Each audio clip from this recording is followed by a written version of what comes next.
Imagine not having black water, knowing that there's something wrong, you can't digest it, and then your government won't come out and check it, and then your government person is telling you that it's okay. But so it's if you all want to drink some water, the health department just told me within the last hour that it's okay.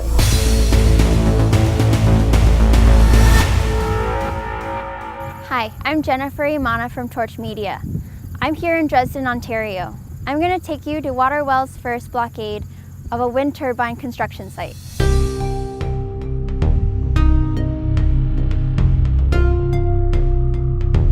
So what's happening here today? Well, today, because of the lack of involvement of the Ministry of Environment and Climate Change, the lack of involvement from the municipality of Chatham-Kent, and really the lack of involvement from the Canadian Wind Energy Association that promotes itself as protecting water resources, but in reality it's not. We had to take measures into our own hand, and we had to come out, us who are farmers, who live on water wells. We had to defy the police. We work with the Council of Canadians. We've been trained in non-violent civil disobedience, and we had to take it to that level. And we are in a situation where if the government will not issue the halt order, we have nothing left to do but to make this North Kent Wind Project Canada's Standing Rock. And you can see we brought tents in today, we brought food in today. We're preparing for an entrenchment. We're preparing to hold this position until the government concedes to us that, yes, they're destroying the water underneath Chatham-Kent.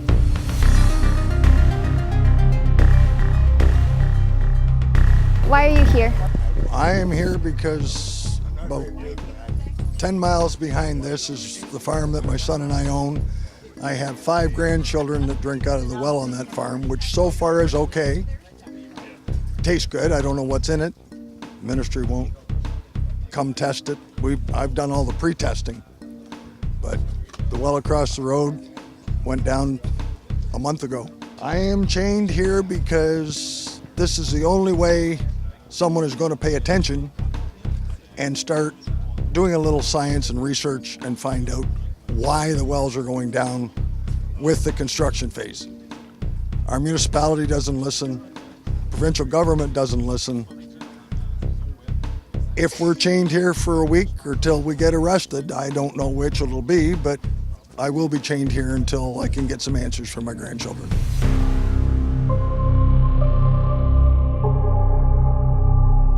What are you chained to? Well, we're chained to some heavy weights, as you can see. I don't think any one of us could lift it up. We want to stop the progress, any progress of any turbine, until we think as the Ministry of the Environment should test not only the water, but the sediments in the water. They will test the water and they say, oh, there's turbidity there. But if there's black particles, if I leave this alone, there's going to be black particles settled to the bottom. They will not test the particles to see what they contain. We want the work on the turbines to stop until we know definitely, is it the work of the turbines on the turbines causing this, or is it something else?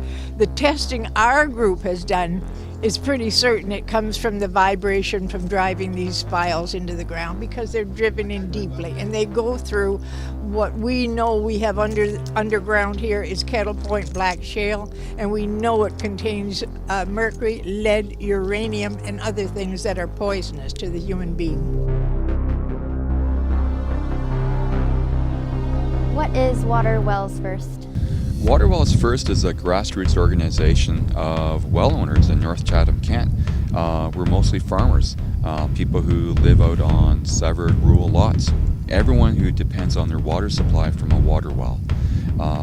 What we had to do was we had to band together to stop the destruction of our water wells. During the construction phase, they used pile drivers, a hammer-type pile driver, which is behind us right now. And the reason they use that is it's one of the least expensive ways of driving piles into the ground. And so the construction technique, I thought, would be the issue. And we did find that. We did find from a number of farmers that they observed that when they first started seeing these black sediments, these black fragments in their water, turning their water black like black ink, it was during the construction phase within a few days after pile driving. What was odd, though, was that there was ongoing wells that, depending on the wind, there would be an influx, an inrush of a massive amount of these black sediments. And so I did further research, and I found that it is there in the scientific literature. If you look hard enough, you can actually find studies in Europe that talk about this phenomena called seismic coupling. It's a frequency issue in an operating wind farm, that the vibrations nearest the wind farm would be at a higher frequency, and as you start to move some distance away, the frequencies go into lower frequency band, somewhere around 8 to 20 hertz. And it's these low frequencies that can stir up the local ground components.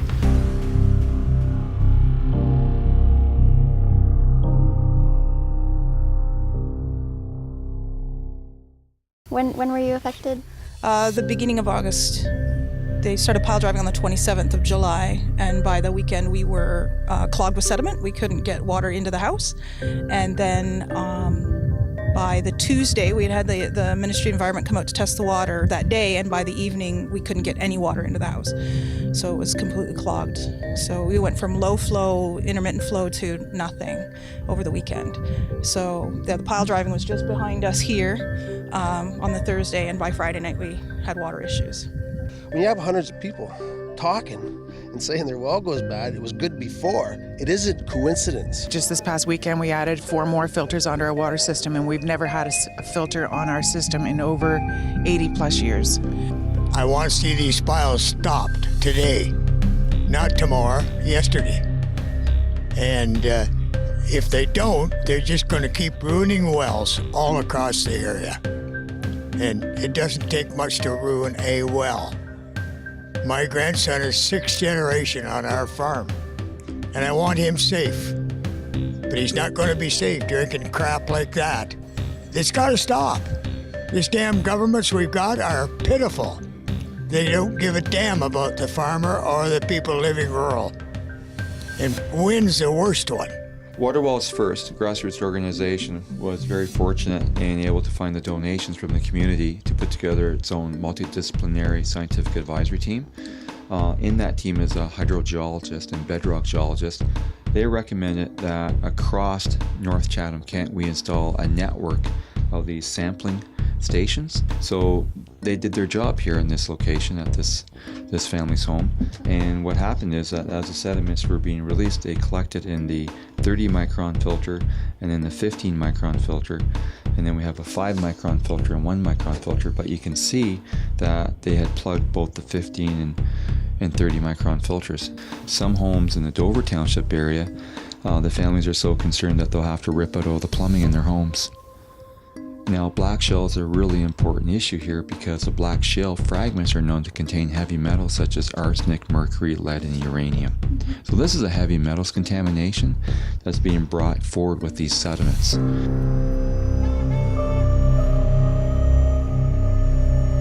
I went to my government first, so no wonder this is occurring when they're just stepping out of it and they're blowing everybody off. They're talking about the aquifer, part of the Kettle Point Shale. This is not a health concern, and you know, I'm too far away from a windmill or something. I look out my backyard, I'm looking at windmills, but apparently I'm too far from a windmill for this to be in effect, and they're making it seem like aquifers are just something underneath you or something. Meanwhile, something happened. You know, a month ago, my water turned black and I can't flush it out, I can't figure it out, and I can't get down to the bottom line. So all I can do is compare with other people that have the same issue, and we got the same bottle of black water. And I've just right now, as of 10:58 a.m., I did my due diligence. I went to my government and I've just been told, no, you know, go to the health department, whatever. So I'm sitting with black water, and the ball's been dropped on me too. So no wonder this is being started. They're creating conflict and violence in our society by not addressing this. Why not just come out and test the water? Why did I just get told they won't test my water? If there's so much effort can be put into police, into all of this, but yet one guy or whoever won't just come out and take a water sample. All this instead of a water sample to go forward. I don't know what to do next, and I definitely can't afford what it's going to cost to have that sampling done. And what they're doing is checking for something that isn't even the issue. I just don't know what to do. Yeah, I wouldn't drink this. Well, it's safe. It's safe. Officer of Health has advised that the particles themselves are not a health concern.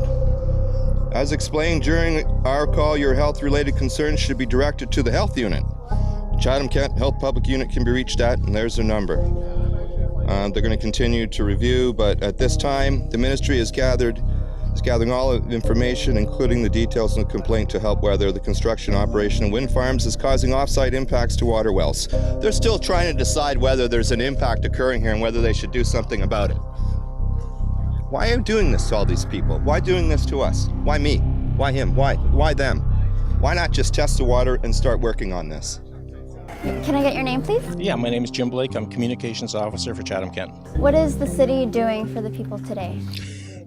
Two city representatives are here today because the city needs to find out more information about what's going on in terms of the protest and in terms of the water situation with the affected wells. Does the city bear some responsibility?